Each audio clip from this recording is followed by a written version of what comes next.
A year ago, our kids threw us a party for our 25th wedding anniversary. It was a huge celebration with everything going on. All of our friends were there, we got a ton of gifts, and life was pretty good at that point, even though I knew we were slowly drifting apart while living in the same house together. My wife, Carol, and I met in our senior year of college, and the rest is history. We fell in love, married, and had two wonderful sons, both of whom are currently graduating from college. We are now almost empty nestlings and should be enjoying the fruits of our labor, but have run into a bit of a problem. I've gotten younger and she hasn't. I haven't gotten physically younger. Rather, I had a midlife crisis when I turned 50 this year. Don't let anyone tell you that 50 is just a number and you shouldn't worry about it, because that's complete nonsense. I began to look back and say to myself, what if, and was determined to never say those words again. The pressure of taking care of the kids was lifted, and we had a lot of free time and money for the first time. It was like a huge weight had been lifted off my chest, and I felt more alert than I had in a hell of a long time.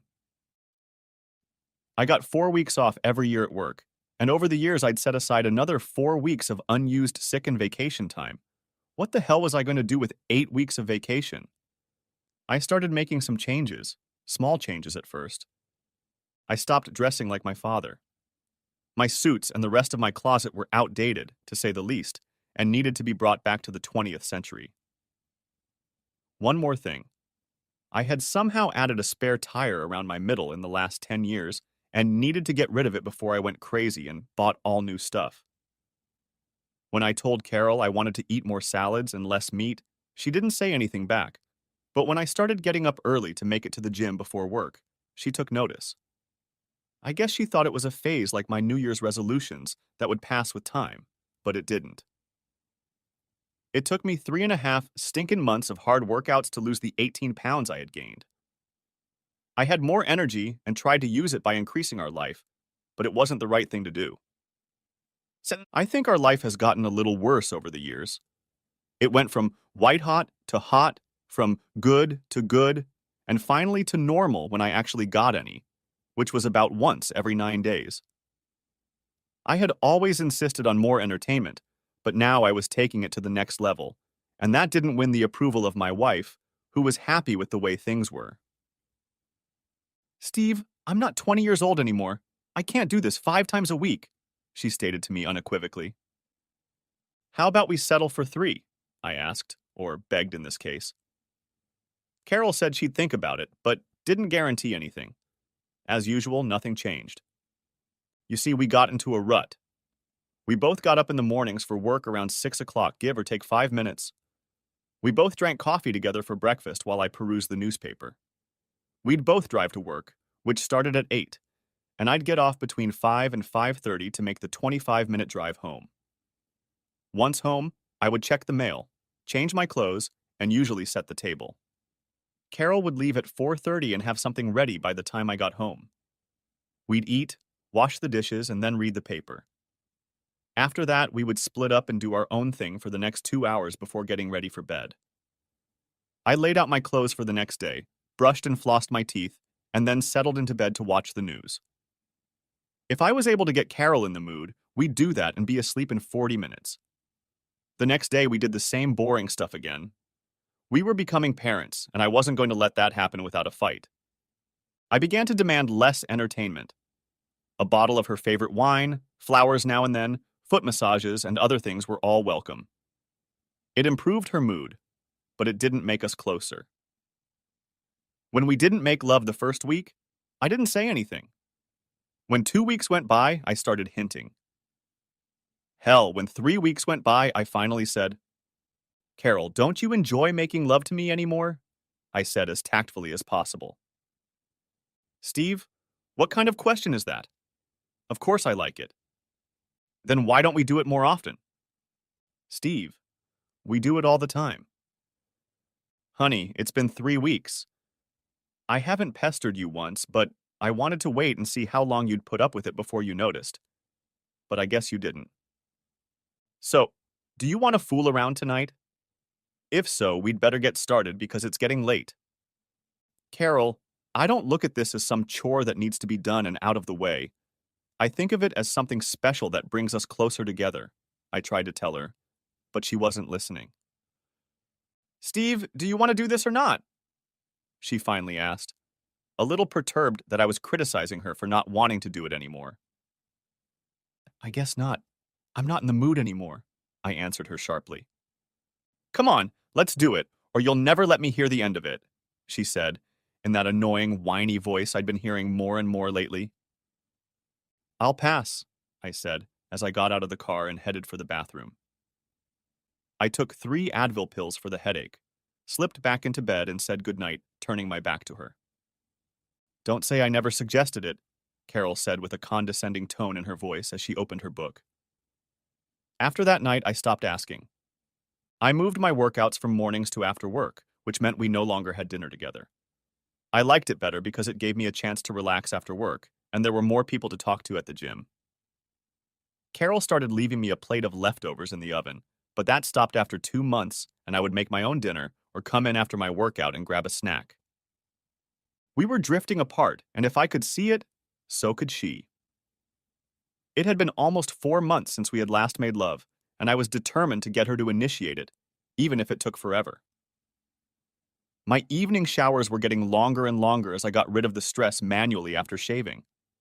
I started replacing or updating my clothes little by little, and even a few women at work noticed it, but my wife didn't say a word. Are you going to stop sulking this year, or should I sign you up for next January? Said Carol, as I turned out the lights in the evening. What? You heard me. You're playing a stupid game and I'm sick of it, she said with a strain in her voice that I'd gotten used to by now. Why don't you explain what game you're talking about? Steve, don't play dumb with me. Just because I don't give you the entertainment of 24/7, you sulk. But it won't work, she was now yelling at me. Carol, you asked me not to pester you anymore. I'm just doing what you asked me to do. You told me you weren't 20 anymore, and you weren't interested anymore, so I was just waiting for you to be in the mood. Don't give me that crap. You're punishing me for not laying Eagle on the bed for you every night, but that's not going to work. I can last as long as you, she said smugly. Listen to yourself, Carol. I'll show Steve, but I won't do it with him. Do you hear what you're saying? I asked her. You're the one who started it, not me. No, Carol, I didn't. I wanted to make love to my wife, and you looked at it as just another chore to get out of the way before we went to bed. I decided to wait until you wanted to, rather than being forced to, as you so eloquently put it. Instead, you took it as a challenge to see how long I'd hold out, which is pretty pathetic. I guess I was right a few months ago. You really don't like doing this with me anymore, do you? She only threw me a disapproving look and slipped out the bedroom door. I guess that was the answer to that question. After that night, life got even more tense. Carol now slept in the guest room and even tried to avoid me in the evenings. When I told her that dinner at my company would be in 2 weeks, she just shrugged her shoulders. On Saturday, the day of the dinner, I had just showered and wondered why I didn't hear Carol getting ready. After finishing getting dressed, I went in search of her. Why aren't you ready? We have to leave in half an hour, I said to my wife, who was still dressed in shorts and a casual top. I'm not going. What the hell do you mean you're not going? I asked in a not-so-nice tone. When you start treating me like your wife again, I'll start acting like your wife again. But until then, you're on your own. Come on, Carol, stop talking nonsense and get dressed. I said I'm not going, she said, folding her arms in front of her. Fine, keep playing your goddamn game, I said as I walked down the stairs and grabbed my keys. I was pissed about a million other things. It was my company's annual dinner, and for the first time I had to go alone, and I wasn't happy. I told everyone that Carol wasn't feeling well, and I decided to have a good time anyway. I didn't realize there were so many single women where I work. I guess when you're married, you don't pay attention to these things. But today I did. I danced with every single one of them, at least once. I'm not the best dancer, but I didn't hear a single complaint all night. I probably had a little too much to drink and ended up needing someone to give me a ride home. Diane from customer service lived in my neighborhood and said she would make sure I got home safely. I ended the evening with 2 more dances and another drink. When I walked out into the parking lot, my eyes got as big as saucers when I saw that Diane was driving a black 2005 Cobra Mustang. Holy shit, Dee, is that your car? It was my husband's toy until he died. She'd lost her husband to cancer the year before. Can you handle something like this? Buckle up, big guy, and I'll show you what's under her hood. Son of a bitch, holy shit. And oh my god, were just 3 of the phrases I used as we drove the scenic route to my house. Diane shifted through the gears like a race car driver and put me back in gear more than once. When she finally stopped showing off, we were back within the posted speed limit. I stalled for 6 months before I got the courage to pick it up, she told me. I hadn't driven a stick in ages, and I had to retrain pretty quickly. It has a lot of horsepower, but you get used to it after a while. For me, it's a fun weekend car that takes the stress out of the week. If you weren't so drunk, I'd let you ride in it, she said, smiling at me. The 20-minute ride turned into an hour and a half because we stopped for coffee at Denny's. She told me about her husband, and apparently I felt obligated to tell her about Carol. You two should stop playing games. Life is too short to miss even one day. Take my word for it, I know. I agreed, but told her it takes 2 to tango. She whizzed down my street because there were no cars on the road at 2 in the morning.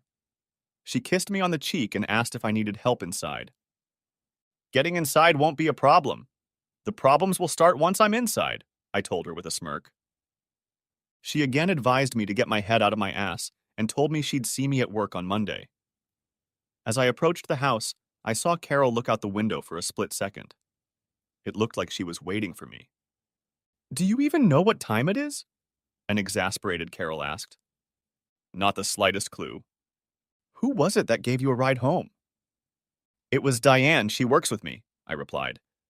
I saw her kiss you for what? I guess not for anything. I was just dancing with her tonight because my wife didn't care enough to go with me, I said, looking at her. So excuse me, I'm tired and I've had too much to drink. If you want to discuss Diana and all the other girls I danced with tonight, I'll be happy to talk to you, but not now, but tomorrow after breakfast, I said as I walked up the stairs. I slept like a baby. Over the next month, I struggled to bury the hatchet. I moved my workouts to the morning so we could have dinner together again. I was sick of all this crap, but I figured I'd make it a couple more weeks before I said anything again. And then Carol did something stupid. On Thursday, I was going through the mail when I found a receipt for a cruise ticket for the coming week. What the hell is this? I asked, holding it up. I was going to tell you about it tonight. My sister and I are going on a 7-day cruise in the Caribbean. It runs from this Sunday through next Saturday.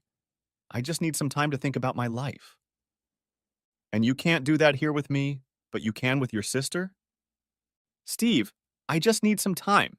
It's no big deal, she said, trying to play it down. Carol, this is very important. If we drift further apart, there's a good chance we'll never be together. Is that what you want? Steve, I don't know what I want anymore, she said, looking at me. Well, I think I have an answer, I said, crumpling up the ticket and throwing it at her. I think I heard her yell something after me, but I made it out the door before I heard it. I think I had finally reached my limit. I went out to dinner alone and visited 2 clubs. I spent $30 on tips and bought drinks for 2 girls before I finally left a little after 1 o'clock. On the way home, I thought about all the places I wanted to visit but never got around to. California wine country stood out among them. I loved wine but could never talk Carol into going there. She thought it would be boring as hell. I guess if she could go on vacation with her sister, so could I. When I got home, Carol was already asleep. She'd left me a note saying I was a stubborn jerk for leaving her without giving her a chance to explain herself. I'm the asshole, I said to myself, crumpling up the note and throwing it across the kitchen. Bitch! Ran through my head as I went upstairs and gathered enough clothes to be absent until she left. The Holiday Inn across the street from work was my logical choice since I had about 3 hours of sleep on Thursday night. I told the receptionist that under no circumstances did I want her to transfer a call from my wife, Carol. I turned off my cell phone and decided to hide for the next 72 hours. I did, however, check out the wine country tours. The 10-day tour, including airfare, meals, and transportation, cost me just over $2,500. I booked it for Saturday, when Carol was due back. As soon as I turned on my cell phone, there were 8 calls from Carol asking where the hell I was and why I wasn't returning her calls. I did, however, ask Diane what she was doing Saturday afternoon. If you're not doing anything, I'd like to take you up on your offer for a test drive. You think you're man enough to handle it, she said with a smile. I guess we'll both find that out, won't we? I said, smiling back at her. How about 1 o'clock on Saturday afternoon? I got directions to her house and said I'd see her then. Saturday will take care of everything and Carol will be gone on Sunday, I thought to myself. Friday, I stayed at work a little later than usual and had a full workout. I wrote up my vacation request and said I wanted my vacation pay the following Friday. I was really looking forward to it, only wishing that Carol would come with me, but I guess that didn't happen. Saturday, I slept in late and had a hearty breakfast in the hotel dining room. It was a beautiful day, and I made sure to dress appropriately, casual pants and tennis shoes. When I pulled up, Diane was just finishing washing the windshield. When she saw me, she smiled. Just making sure you'll be able to see well. You know that's one of the first things to go missing when you hit 50, she said, laughing. I think it's number 3, but damn it, I can't remember what number 1 and 2 are. Her car drove like a dream, a little stiff because of the racing suspension, but still great.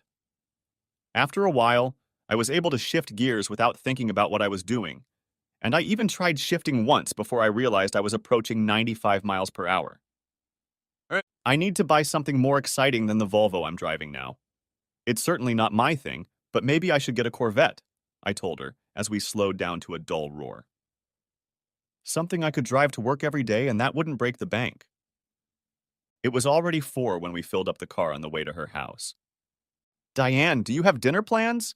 I feel like I owe you more than a tank of gas for your trouble. Don't you have plans with your wife tonight? She asked, looking me over from one side and the other. Not tonight. How about buying me a drink? Since you say so, go ahead. I need a shower, so pick me up around 6 if that's okay with you. 6 o'clock, but dress casual. I know a nice Italian place with great food and a fine wine list. I had 5 more calls from Carol. I listened to each one as they became increasingly irritated. Damn it, Steve, call me! I'm leaving tomorrow and I need to talk to you before I leave, was her last call. I erased it along with all the others. The food was excellent and we shared a bottle of wine. I didn't bring up the subject of Carol, but Diane spoke up. How are things with you and your wife? She asked, sipping her wine. No. She's leaving tomorrow for a 7-day Caribbean cruise with her sister, I told her. I thought you were going to work out your problems. I tried, but she wouldn't talk to me. When I found out about the cruise, I just left. It was pretty stupid, Diana said, without mixing words. She said she needed time away from me to think about us and where we were going. How can you work on us if we don't discuss our problems? Anyway, she's flying to the Caribbean tomorrow, and I'm going on a 10-day wine country tour that starts next Saturday. You guys are still playing tit for tat, and you're both going to lose. If it's over, then it's over, and stop these silly games. But if there's still a chance, you two should grab it instead of going on vacation separately, she said, criticizing what we were doing. Dee, we haven't even slept in the same bed in over 6 months. I think my marriage is on artificial life support, and with her gone, it's just stalled. When I get back, we'll separate and go our separate ways. I still have enough years in reserve to start over, that is, before I'm 95 and stuck in a damn walker. I still think you're both making a mistake. But these are your lives. I brought her to my house a little after 10. She invited me in, saying she was alone because her only daughter had left for college, but I declined. Knowing that if I drank any more I wouldn't be able to drive, she looked too good and I wasn't about to embarrass myself. The week dragged on and I looked forward to the trip. I laid out my clothes and ended up buying 3 more outfits because I had lost another 5 pounds. I figured I could fit everything into 2 medium-sized suitcases, the maximum the airline would allow, and still not charge me a penny. Carol sent me 2 emails letting me know that when she got back we should talk. This could have been a problem since I wasn't here. I considered not even leaving a note, but decided against it. I decided to take a little vacation. I'll see you in 2 weeks, was all I wrote. At least she'd know I wasn't lying dead in a ditch somewhere. Why I didn't do it sooner, I don't know. Because after 2 days, I was already hooked. Every day, we went to a different vineyard, set up store, did tours during the day, and wine tasting in the evening. With me was a group of 4 couples, a mother and daughter, and a single woman. We ate together, went on tours, and just socialized. On the 4th day, the only single person in our group approached me. "Steve, isn't it?" she asked. "Yes, and your name is Lori, isn't it?" said I with a smile. "Since we were among the odd ones out, would you like to go on a tour of some old Spanish missions tomorrow?" she asked. "They need at least 2 people, and you're the only one I know." "Sounds great. Good thing I brought a good camera with me." They said it would take about 4 hours, including travel time and the tour itself. They'll send a car for us right after the winery tour tomorrow. Lori arranged everything. That night we sat together at dinner. Lori was divorced and said that every year she decides she's going to do something new. Last year she had gone deep sea diving, getting certified, and next year she planned to go on an Alaskan cruise. Beyond that, who knows, she told me. "I see you're married. Why isn't your wife with you?" "She's on a 7-day cruise in the Caribbean." "You don't like cruises?" "She wasn't invited. She decided to take her sister instead," I said quietly, sipping wine from my glass. "I'm sorry, I didn't mean to pry." "That's okay, I wouldn't have gone anyway. She doesn't seem to be interested in my company anymore." "Well, that's her problem. So, as of tonight, you are officially my companion for the rest of the tour. That way, you'll always have someone to eat and talk to." "Lori, we all eat together and always talk to each other," I said, looking at her strangely. "I know that. It's just official now," she said, smiling, and took my hand. The tour went great, and I enjoyed Lori's company more and more each day. She told me that her ex-husband had traded it in for a newer model. I made him pay dearly for that move. Not only did I get 50% of our assets, but I got a monthly alimony check that I used to pay for all my little adventures. I only wish I'd caught it sooner. I'd love to try mountaineering, but at 45, I'm not about to push my luck. I've always wanted to take a cruise on a windjammer, where there are no frills and you spend your time sailing from island to island. I would have done it a long time ago if it weren't for the fact that my wife gets motion sickness and I was paying for my son's college until this year, I told her. "Don't wait until you're too old to go and enjoy it," she warned me. We talked until almost midnight. Everyone else had already gone to bed when I walked her back to her cabin. She kissed me on the cheek and told me she had a great time and that I was the best date ever. "I bet you say that to every married man you date," I told her. "Not really, because you're the first. If I didn't know your background, we wouldn't have even gone on a date tonight. I'm not a homewrecker, I've been there, so you're lucky. Get some sleep. We have a big day tomorrow," she said, as she hugged me tightly and kissed me. I made my way back to my cabin with difficulty and made it proper. Before I went to sleep, I turned on my cell phone, and strangely enough, I had 9 messages from Carol. The first ones were a bit abrupt and short, but the last 3 sounded much more sincere. "Steve, please call me. I don't know where you are and I need to talk to you," she begged. Now, she wants to talk after spending the last 4 months telling me to back off. I erased them again and turned my phone off. After 2 more days on the road, we stopped at the most beautiful winery imaginable. It was built on top of a hill overlooking a lush valley. The windows faced west, so in the evening when we did our wine tasting, the sun would set over the horizon and take your breath away. I snapped a few pictures and even took a picture of Lori against the sunset. I was having the time of my life. The rooms at the wineries were small cabins with the essentials. They had a shower, a bedroom, and a small living room. One by one, the couples retired to their cabins until it was just Lori and I. This is the life. I could do this on a full-time basis, taking tours to all the wineries in California and maybe go to Italy and then Germany, I said dreamily out loud. And in 2 years, they'll have to move you with a forklift after you gain a couple 100 pounds, she said with a laugh. Between the wine, cheese, and the copious meals we ate nonstop, I think I gained 5 pounds, she said, rubbing her belly. You're not fat, you look good, I replied. Flattery will get you anywhere, she said, finishing her glass of wine. Let's go for a walk, she said, grabbing the last bottle of wine. The path was lit by torches, and we strolled casually through the winery itself. I wasn't drunk, but I wasn't completely sober either. When she stopped and drew my lips to hers, I didn't resist or pull away, but kissed her back. She dropped the wine bottle and we wrapped our arms around each other, exchanging saliva and stuff. I woke up next to her. How long have you been awake? About an hour. We better get going. Our bus will be here by 9 to take us to the next stop, she said. Are you coming? I went back to the cabin, grabbed my luggage, tossed it into the bottom of the bus, and went in search of Lori. The hour ride flew by in the blink of an eye as we chatted about nothing and everything. It was our last wine, and I wasn't excited at all. We had another day and a half to go, and we made the most of it. As with all wineries, I bought a case of bottles I liked and sent them all home. I made a note to buy a wine fridge as soon as I got home. That last night, we walked hand in hand to dinner as we all felt sorry that our journey was coming to an end. We made a total of 6 toasts that last night, exchanging addresses and emails. Dinner was amazing as usual, and one by one, everyone went to bed. I walked Lori to her quarters and told her I had to pack tonight. I'll miss you, we both said at the same time and laughed out loud. It took me about 20 minutes to get everything packed.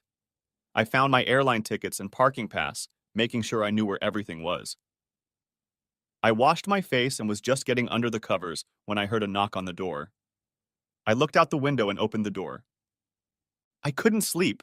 Steve, here's my email address and cell phone number. Whatever happens, let's keep in touch, she said, as she touched my face with her hand. At the airport, Lori headed to Southwest Airlines and I headed to Delta. I gave her one last wave as we both came back to reality. I had a lot to think about on the return flight. I figured I'd probably be back at 1:30 and be at the house no later than 3 o'clock. That gave me about an hour and a half before Carol got home from work. After getting my things and picking up my car, I hit the road. I called my secretary, Jill, to check if I was expecting any fires tomorrow. Steve, everything went pretty smoothly. Since you did 90% of what needed to be done before you left, I just sat on my ass all week doing my nails, Jill said with a laugh. However, Diane wanted to talk to you if you call. Let me switch you to her phone. Customer service, Diana, how can I help you? She answered the call. You can let me drive your car again, I said in my normal voice. Steve, why the hell didn't you tell me you were going to California wine country? I would have gone with you. Diane, you know the house would fall apart if we both left at the same time, I said, trying to sound serious. And besides, you'd probably want to play maid with me, and I wouldn't have any fun at all. You better not be having fun if you know what I mean, she said, now a little annoyed. Don't worry. I've been a good boy. What did you even need to talk to me about? I had an unexpected visitor waiting for me Tuesday morning, your wife. She wanted to know if I knew where the hell you were. When I said I didn't, she asked if I'd slept with you. Can you imagine? She asked. You told her yes, didn't you? You're crazy. You didn't see her eyes. She was hot, to say the least. However, I asked how she liked the cruise, and she wanted to know how the hell I knew about it. I told her that you and I had had a few conversations on a friendly level, and that I knew you two were having problems. Steve, we had a nice conversation for about 45 minutes, and I told her, like you, that you were both playing with fire. By the time we left, at least she had calmed down. She thinks you won't be home until Friday. Where she got that information, I have no idea. Just keep in mind, I think you're entering a hornet's nest. I thanked her and told her I was sorry for all the trouble I had caused her and would see her in the morning if I was still alive. 10 minutes later, I was driving into my garage, and another half hour later, I was completely unpacked. The house looked the same. At least she hadn't trashed it while I was gone. I was just finishing my second beer and going through the mail when I heard the garage door open. Damn, and here I was hoping it would be at least another half hour before she got home. Carol flew into the kitchen. Where the hell have you been? Why didn't you tell me you were leaving in tow? Where have you been? Were just 3 of the questions I memorized as she continued to talk nonstop for 5 minutes. In wine country in California, and since you decided to take a vacation, so did I. Steve, at least I told you where I was going. She brushed it off. Carol, if something happened, how would I contact you? If I needed to talk to you while you were on board, would I be able to reach you on your cell phone? I asked. You know our data plan doesn't include the Caribbean. That's why I turned off my cell phone when I left. How does it feel to be left in the dark? I asked, looking at a nervous Carol. Well, at least now you're home and we can talk and stop all these silly games.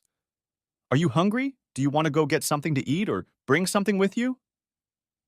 How was your cruise? Did you have any luck? I asked, purposely trying to draw her out. I know your sister probably had fun every night, but what about you? Steve, that's a hell of a question for your wife to ask. Do you think I went on the cruise to cheat on you? I have no idea why you went on the cruise. Remember, you wouldn't talk to me about it. Hell, you could have had a threesome every night for all I know.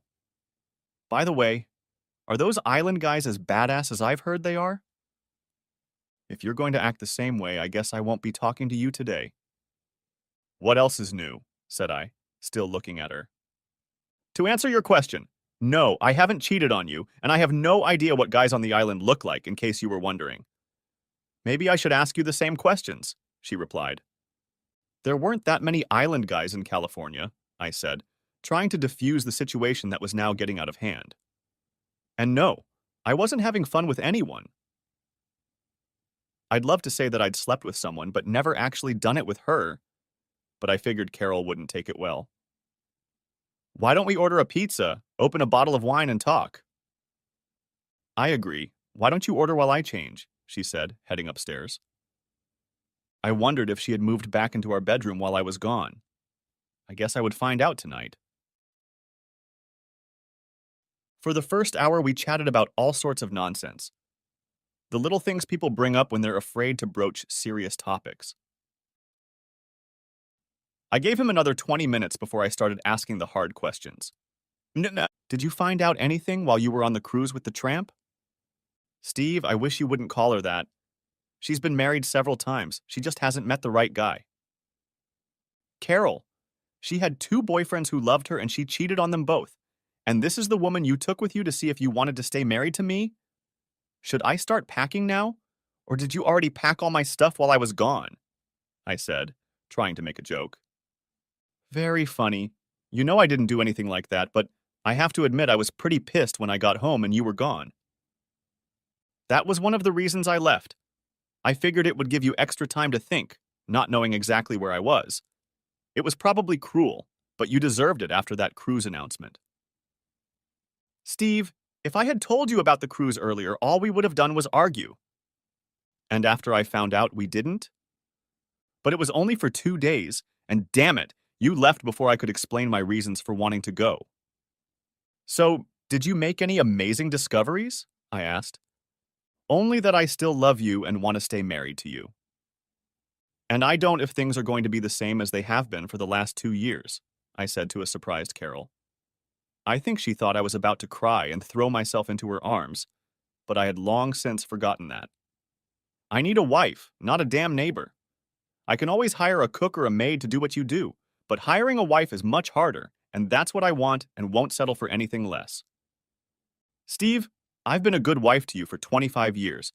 Now all of a sudden you start making demands that I change? Or what? Are you going to throw me out with the bathwater? Do you realize how wrong that is? Look, Carol, I'm not making any demands on you except that I refuse to be celibate anymore. If you're no longer interested in making love to me, I'll find someone who is. For heaven's sake, I'm not going to give that up at 50, I said, maybe a little too loudly, trying to get my point across. We've been through all this before. I can't do this 24 by 7, nor would I want to. Carol, I asked for 3 times a week and you said you'd think about it, but I guess you thought I was kidding. Don't you miss our closeness? Of course I miss it and I want it all back. But you started playing those stupid games, she chided me back. Carol, we started playing games that have only distanced us from each other so much that I have no idea how to even begin to be together again, I said sadly. First of all, she said, as she stood up and took my hand, we fell asleep together. Breakfast passed quickly. I had to get back to work. Having only gotten 2 hours of sleep, I looked a little tired. Looks like you need a vacation to recover from your vacation, my secretary Jill teased me. She asked if I needed a cup of coffee. And there were a few things that needed my immediate attention, but by noon, things were back to normal. I see you're still alive, Diane said as she walked past my office just before 4 o'clock. Were you two talking last night, or just shooting each other? Both, I replied with a weak smile. I guess you can't solve everything overnight. Well, at least you're talking for a change, she said, and moved on. We talked, had fun, and talked again for the next month. We solved some of our problems, but eventually realized we couldn't do everything ourselves. Carol had gotten David's name from a friend who had used his services years ago and said he was very good. At 3 o'clock on Tuesday afternoon, we found ourselves in his office. What can I do for you two? Was the first question that came out of his mouth. We both spent almost half an hour explaining how estranged we were from each other, the problems we were having. Look, I can't solve your problems overnight, but if you want, we can work on the issues that are tearing you two apart and see where that takes us. We both agreed and began the long road to recovery. We met twice a week. Most of the time, we were together, but sometimes he wanted each of us alone to work on our individual issues. He didn't soften anything with us. He told me that what I did in California was cheating, and that what Carol did on the cruise was crossing the line too. Apparently, my wife had also found someone to her liking on the cruise, and, as she put it, had gone to second base with him more than once. She got a little annoyed when I said I hadn't heard that phrase, second base, since I graduated high school. But at least we tried. When he asked us what we saw ourselves as a year from now and 5 years from now, we both had no idea, but it got us thinking. When he asked us how much entertainment was too little and how much was too much, we were on opposite ends of the spectrum. For me, once a week was too little, and for Carol, 3 times a week was too much, but we kept going. It was almost 5 months before we had our first real breakthrough, and another month before we solved the last 2 problems. David was pleased with our results, and for the first time in a long time, Carol and I were happy. Steve, when I got your letter about wanting to go on this cruise, I was doing backflips, Lori told me, standing on the deck looking out at the water. But when you said you were taking your wife along, it dampened my enthusiasm somewhat, she said as she held my hand. I told her I wanted to go alone, but she refused after I had to tell her about our last trip together, I said with a smile. She said something about not sharing my bed this time. Well, if she accidentally falls overboard, I'm telling you in advance that it's not my fault, she said, kissing my cheek. Steve, I can't leave you alone for a minute. I heard my wife's voice come up behind me and kiss me on the lips. And you must be Lori, she said, holding out her hand. I've heard a lot about you, and you're so beautiful, just like Steve said, she said, looking me over. You know what a flatterer he is, Lori replied. Not really, but he better start learning if he knows what's good for him, she said with a smile. Well, shall we go to dinner? I'm so glad you were able to move to our table because I still have a few more questions about the wine country tour that I need to talk to you about, she said. And they both laughed, looking at me as I blushed even more. I was dead meat, and I knew it. The table in our dining room was set for 10 people, and by the time the waiter brought the drinks, everyone was seated. There were 4 couples, including us, and one cute young guy who sat next to Lori. I nudged her with my elbow and gave her a thumbs up when she slapped my arm. The couples all introduced themselves to each other, giving their names and where they lived. I introduced us as Steve and Diane Moore from the sunny state of Florida, and looked at Lori, whose turn it was next. That's right, my wife Diane, not Carol. You see, we finally solved our problems with David's help, but not in the way we had planned. It seemed that we were both on different pages of our lives. Carol was at the point where she wanted to relax and let life take its course as long as it didn't interfere with her casual lifestyle. She was starting to enjoy her freedom and didn't want anyone dictating to her what she could or couldn't do, including me. We talked about where we wanted to be a year from now and 5 years from now and discovered we were not on the same planet. We broke up, and now we are better friends than we were together. Carol and I sold our house and split everything in half. We used the same lawyer, and within 3 months it was all over, and we were both much happier. She wanted to do it again for old time's sake, but I told her that while I would have loved to do it, I was in a relationship, and I couldn't cheat on Diane any more than I could cheat on her. You see, a week after our last session, I showed up on Diane's doorstep. We talked, went out to dinner, but she told me there was no way in hell she was going to get involved with someone from work. I solved that problem by buying out my 8 weeks of vacation, cashing in my 401k, and buying a thriving travel agency. We started dating the very next day, and I got an apartment close to work and rented it on a month-to-month basis, but after 3 months I moved in with Diane. After her husband died, she dated 2 guys, but both failed to live up to her expectations. I think her husband was much better than just good in bed. After our 3rd date with her driving her car instead of me, we stopped in front of her house. Steve, I'm not Carol, and I never will be. I don't like games, and if you have a damn problem with me, I expect you to tell me about it so we get it straight. You both messed up your marriage, and if we want to move on, I will not tolerate what you both did. I expect you to be honest, faithful, and to put my needs first, and I will do the same for you. So if you can't handle that, there's no point in wasting your time on something that doesn't have the slightest chance of success. Okay, Diana, tell me how you really feel. Don't beat around the bush, tell me straight, I can handle it, I said, with a goofy grin on my face as I grabbed and kissed her. Next thing you know... That was nice, I said. Pleasant? Pleasant? She interjected. I didn't rock your world? I thought you were going to say something like it was goddamn great, better than anything else in the world, she said, leaning on her elbow and looking at me. Baby, it doesn't matter if you knock my eyes out and leave me blind. All that matters is that we're together, I told her. At 2 months, she wanted to make sure we had an exclusive relationship. At 3 months, I moved in with her, and at 6 months, we were married in a small ceremony among friends and family. Her daughter was a bridesmaid, and with my sons, I had 2 best men. In passing, she asked if I wanted to invite my ex, but I told her it was our day, and although we remained on good terms, Carol was my past, and she was my future. All she replied was, "Good answer." Since we never had the opportunity to take a formal vacation, I arranged a cruise for the 2 of us.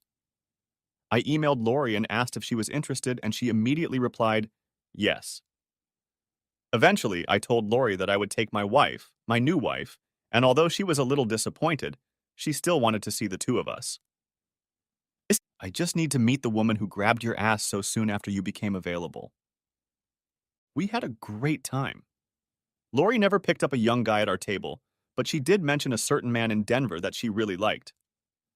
He's nice and all, but he wants to make an honest woman out of me, and I don't know if I'm ready for that yet. Let me give you some advice, Diana said, leaning over to Lori and whispering to her. If he's worth it, grab him as soon as you can. If not, he might not be available when you're ready, she said, grabbing my leg. So if you'll excuse us, I want to try that new way you told me about. I can't promise it won't accidentally slip in, though, she said with a wide smile as we walked hand in hand back to our quarters. The end. Thanks for watching. I hope you enjoyed it, so subscribe to my channel and watch the next video.